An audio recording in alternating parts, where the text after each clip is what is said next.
हाँ भाई, हमने लास्ट लेक्चर में देखा था, क्या सीखा था हमने, जो प्रोजेक्टाइल मोशन होता क्या है, और जब किसी हाइट से अगर आप किसी ऑब्जेक्ट को फेंकते हो तो हम क्या कि कैसे कैसे उसको ऑपरेट करते हैं, ठीक है, उसकी टाइम ऑफ फ्लाइट कैसे निकालते हैं, उसको हम किस तरीके से आगे जाके फॉरवर्ड करते हैं, या उसकी वेलोसिटी कैसे निकाल सकते हैं, रेंज कैसे निकाल सकते हैं, या इक्वेशन ऑफ द पाथ कैसे निकालते हैं। अब हम बात करेंगे एंगुलर प्रोजेक्टाइल। तो ये एंगुलर प्रोजेक्टाइल क्या है? एंगुलर प्रोजेक्टाइल क्या है? एंगुलर प्रोजेक्टाइल कुछ नहीं है जब किसी ऑब्जेक्ट को आप ऐसे फेंकते हो, जैसे हम बचपन में सुना करते थे भाई अगर 45 डिग्री में एंगल फेंका जाए तो दूर तक जाता है, ये हम सुना करते थे। अगर किसी ऑब्जेक्ट को आप 45 डिग्री से फेंकोगे तो क्या आएगा, रेंज में बहुत ज़्यादा हो जाएगा, बहुत ज़्यादा आराम से बहुत लंबी रेंज जाएगी। कि कहाँ से आता है, कैसे आता है, यही होता है प्रोजेक्टाइल मोशन। कुछ नहीं है, स्टडी करना है बच्चों का कि उस मोशन को स्टडी करना है, वो हो कैसे रहा है। प्रॉब्लम ऐसी ही सॉल्व की जाती है फिजिक्स में। ऐसा नहीं कि आपको वक्त याद करके फॉर्मूले याद रहेंगे तो प्रॉब्लम सॉल्व होती है। क्वेश्चन को हमेशा हमें समझना होता है, क्वेश्चन को अंडरस्टैंड करो, बोल क्या रहा है, कर दो, बस खत्म। अब क्या कह रहा है, देखो, अगर आप एंगुलर प्रोजेक्टाइल की बात करूं, if we talk about angular projectile, तो सर ये देखिए, यानी कि किसी ऑब्जेक्ट को मैं at an angle of theta फेंका दें, नाम लिख देते हैं भाई साहब, एंगुलर प्रोजेक्टाइल लिख लो, एंगुलर प्रोजेक्टाइल, ठीक है, एंगुलर प्रोजेक्टाइल। अच्छा, तो किसी ऑब्जेक्ट को मैंने इस एंगल पे फेंक दिया, ठीक है भाई, फेंक दिया। अब डेफिनेटली मैंने u वेलोसिटी के साथ फेंका होगा, तो इसके साथ दो कंपोनेंट होंगे। कौन कौन से होंगे सर? u cos थीटा होगा, और ये क्या होगा सर? u sin थीटा होगा। दो कंपोनेंट होंगे, आंसर u cos थीटा होगा और u sin थीटा होगा, ठीक है। अब अगर हम बात करें इसके अंदर, ये हो गया मेरा हॉरिजॉन्टल कंपोनेंट और ये मेरा हो गया वर्टिकल कंपोनेंट। तो अगर आपको ये पता है कि हॉरिजॉन्टल जो कंपोनेंट है सर वो तो चेंज नहीं होता, वो पूरे प्रोजेक्टाइल मोशन में कांस्टेंट रहता है सर, सेम रहता है या नहीं? तो मान लेते हैं at a point, this point, right, इस पॉइंट पर हम मान लेते हैं कि सर, अगर तो थोड़ा सा बड़ा ले लेते हैं, अब ये डिस्टेंस उसने y ट्रेवल किया और ये डिस्टेंस उसने x ट्रेवल किया, राइट, एट दिस पॉइंट, इस पॉइंट ले लेते हैं p, ठीक है, इस पॉइंट को ले लेते हैं p। अच्छा, अब ये देखो, हॉरिजॉन्टल डिस्टेंस कितना ट्रेवल किया इसने, x, और वर्टिकल डिस्टेंस कितना ट्रेवल किया, y, in a time t। तो अगर हॉरिजॉन्टल डिस्टेंस ट्रेवल करता है तो x इज इक्वल टू वही है sir, ux into t plus half ax t square. लेकिन सर ax तो 0 है, ax तो 0 है, तो x is equal to ux कितना है भाई साहब, u cos theta into t। देखो सेम मेथड है, हम सेम को अप्लाई कर रहे हैं जो हमने पिछले क्वेश्चन में किया था, वही अब हम इसमें भी कर रहे हैं। तो x is equal to u cos theta into t, तो सर टाइम कितना हो गया, x upon u cos theta, x upon u cos theta. अच्छा, ये आ गया, यानी कि इतने समय में इसने हॉरिजॉन्टल, सर साथ में वर्टिकल मोशन भी किया है, साथ में हमने वर्टिकल मोशन भी किया है। तो अगर वर्टिकल मोशन किया है तो सर इक्वेशन लिख लेते हैं, लो y is equal to u y t. Sir लेकिन ऑब्जेक्ट नीचे से ऊपर जा रहा है तो जी क्या लोगे, नेगेटिव। जब ऑब्जेक्ट ऊपर से नीचे आता है जी क्या होता है, पॉजिटिव। जब नीचे से ऊपर फेंका जाता है तो नेगेटिव। बचपन में 9th में हमने पढ़ा था, ठीक है। तो minus half g t square, simple सी बात है। तो y is equal to u y कितना हो जाएगा sir, u sine theta into t minus half g t square. तो सर खुशी खुशी इक्वेशन में मैं वैल्यू रख देता हूँ टाइम की। टाइम कितना है sir, x upon u cos theta minus half g t square. क्या है, टी स्क्वायर। टी स्क्वायर कितना हो गया, x square upon u square cos square theta. तो u से u कट गया सर, आ गया x tan theta minus half g x square upon u square cos square theta. लो सर, ये मेरी बन गई इक्वेशन ऑफ ट्रेजेक्ट्री। क्या बन गई सर ये? Equation of trajectory. ये कौन सी बन गई सर मेरी? Equation of trajectory. काफी बार यूज होगी तुम्हारी प्रॉब्लम्स के अंदर। अगर याद रख सकते हो तो याद रख लो, और सिंपल सा अगर दो फंडा है और फंडा याद, तुम्हारी श्रद्धा, ठीक है? याद रखना, श्रद्धा कपूर मत समझ लेना। तो इक्वेशन ऑफ ट्रेजेक्ट्री क्लियर है? तो y is equal to x tan theta minus half g x square upon u square cos square theta. ये मेरी क्या बन गई सर? इक्वेशन ऑफ ट्रेजेक्ट्री, जो y x और थीटा के ऊपर डिपेंड करता है, ठीक है? अच्छा सर, अब अगली बात वही है जो हमने पिछली बार की थी, उसमें हमने टाइम ऑफ फ्लाइट निकाला था। तो हम दोबारा से क्या निकालने जा रहे हैं? Time of flight.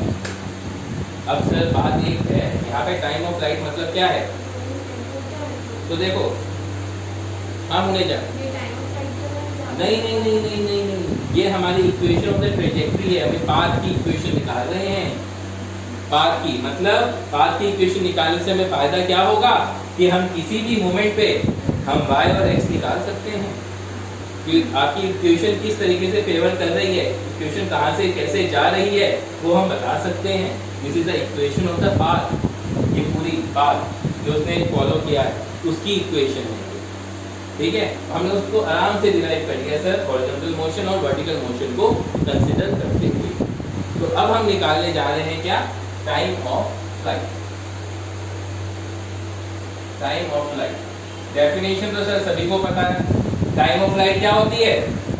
कितनी देर तक हवा में है, वो हवा में है, कितनी देर तक वो हवा में है। सही बात है, हवा में है भाई, हवा में, राइट? कितनी देर तक वो हवा में है, यानी कि यहाँ से यहाँ तक का जो समय ले रहा है वो सर, उसको क्या बोलेंगे हम?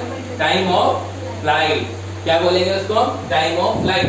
सर अब यहाँ पर मैं एक काम करता हूँ, इसको हम दो भागों में डिवाइड कर देते हैं, टाइम ऑफ एसेंट और टाइम ऑफ डिसेंट।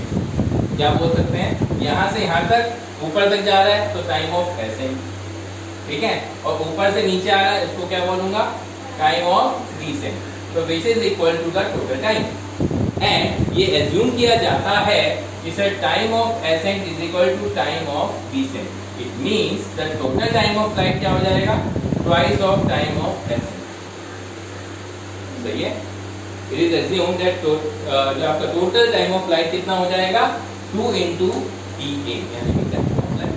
अच्छा, तो टाइम ऑफ फ्लाइट अब निकाली कैसे जाए? सर वहाँ पे तो हमारे पास हाइट थी हमारे पास। अब यहाँ पे फंडा क्या करेंगे सर? सर एक चीज दिमाग में आ रही है। क्या दिमाग में आ रही है? कि सर अगर आप देखते हो जब भी कोई बॉडी को ऊपर फेंकते हो, जब कभी भी किसी बॉडी को ऊपर फेंकते हो तो टॉप मोस्ट पोजीशन में जाके फाइनल वेलोसिटी क्या हो जाती है? जीरो। सही बात है, हाईएस्ट पॉइंट पर। तो हाईएस्ट पॉइंट पर सर यहाँ पे जीरो हो रही नहीं हो रही? सिंपल सी बात है। तो हाईएस्ट पॉइंट पे यहाँ पे क्या हो रही है सर? जीरो हो रही है। अच्छा, तो अगर हाईएस्ट पॉइंट पे जीरो हो रही है तो एक काम कर सकते हैं, v is equal to u plus a ले लेते हैं, dy is equal to u by minus g t a. Sir देखो मैं यहाँ पे time of flight t a ले रहा हूँ, ठीक है? क्योंकि टी ए यहाँ से यहाँ तक का समय, जाने का समय, ठीक है, फिर उतरने का समय। तो टाइम ऑफ एसेंट, राइट? और फाइनल वेलोसिटी क्या होगी? जीरो। यू वाई कितना है sir? U sine theta, right? And minus g into t a. तो टी ए कितना हो गया? U sine theta upon g. बताओ भाई, ये आ गया मेरा टाइम ऑफ एसेंट। तो सर देखो कितना इजी हो गया। तो टोटल टाइम कितना आ गया? Twice of time of ascent which is equal to twice of u sine theta upon g. तो इसको हम बोल सकते हैं टोटल टाइम ऑफ फ्लाइट, ठीक है? इसको हम बोल सकते हैं, मतलब ये राइट? ये देखो, ये फॉर्मूला हमें डायरेक्टली पता होता है कि फॉर्मूला है सर, लेकिन वो होता कैसे है? देखो मुझे आज तक याद नहीं है भाई, मैं तो आज याद नहीं रखता कि फॉर्मूला क्या है। 2u sin थीटा अपॉन जी। मेन चीज़ क्या है? आपको फंडा पता होना चाहिए, क्वेश्चन का प्रोसेस पता है। फॉर्मूले याद है, अच्छी बात है। मैं बार बार वही फोकस कर रहा हूँ, don't mug up that formulas, mug up the concept behind it. अगर रखना भी है या समझना है तो चीज़ें को, कॉन्सेप्ट को समझो, ना कि ठीक है कि फॉर्मूले कितने रटोगे भाई, ठीक है? अच्छा, ये आ गया मेरा टाइम ऑफ फ्लाइट। अब क्वेश्चन में दिक्कत आती है, प्रॉब्लम कहाँ आती है कि सर हाइट कितनी है ना। वहां तो हमें हाइट दे रखी थी, लेकिन यहाँ तो हमें हाइट निकालनी पड़ेगी ना मुझे, जहाँ we need to find the height, right. तो अब अगर मैं हाइट ले लेता हूँ कैपिटल H, यहाँ से यहाँ का ये क्या है, मेरी मैक्सिमम हाइट है, राइट। मेरी क्या है यहाँ पर मैक्सिमम हाइट है, इधर से इधर तक की मैक्सिमम हाइट। ओके, तो हाइट कैसे निकाल सकते हैं सर, मैक्सिमम हाइट हम कैसे निकालेंगे? एक तरीका है सर, याद करो h इज इक्वल टू, क्योंकि हाइट आपका ले रहे हो, वर्टिकल मोशन की बात चल रही है, मैक्सिमम हाइट निकालनी है, ठीक है। तो अब अगर मैं निकालूं तो h is equal to u by, अगर मैं देखूं t, ठीक है, यहाँ से यहाँ तक का समय है ना, यहाँ से यहाँ तक का समय कितना लग रहा है, टाइम ऑफ एसेंट, तो u bye into t A, okay, minus half g t square, again T a square, सही है। तो सर अब आप देखो u बाय कितना है, u साइन थीटा, और टाइम ऑफ एसेंट कितना था sir, u sine theta upon g, simple, u sine theta upon g, okay, minus half g t a square मतलब sir u square sine square theta, u square sine square theta upon g square, तो g से g बढ़ गया, ठीक है दीक्षांत, मैंने simple equation motion लगाई है, nothing else I have done. तो u square sine square theta, u square sine square theta upon g, ठीक है, minus half u square sine square theta by g। दोनों का आप रिजल्ट निकाल दो अच्छे बच्चों की तरह, कितना आ गया, u square sine square theta upon 2g, ये मेरा सर मैक्सिमम हाइट आ गया, यानी कि मेरी जो हाइट अचीव करेगा, सिंपल, राइट, ये मेरा क्या आ गया सर, मैक्सिमम हाइट आ गई। एंड क्लियर भाई यहाँ तक सभी को? Yes sir. ओके, अच्छा, अब हम बात करते हैं आखिरी, इसमें आती है सर रेंज की बात। भाई यहाँ से यहाँ तक की रेंज की बात भी तो करनी पड़ेगी सर, वही है, रेंज क्या होता है, वेलोसिटी इनटू टाइम, यही होता है ना, वेलोसिटी इनटू टाइम, यही होता है हॉरिजॉन्टल वेलोसिटी। तो अब हम निकालेंगे sir horizontal velocity into time, क्या निकालने जा रहे हैं, हॉरिजॉन्टल वेलोसिटी इनटू टाइम, और हॉरिजॉन्टल वेलोसिटी तो कांस्टेंट है, तो रेंज कितना आ जाएगी, ux into total time, same वही फंडा, तो u cos theta into total time कितना है sir, 2u sin theta by g।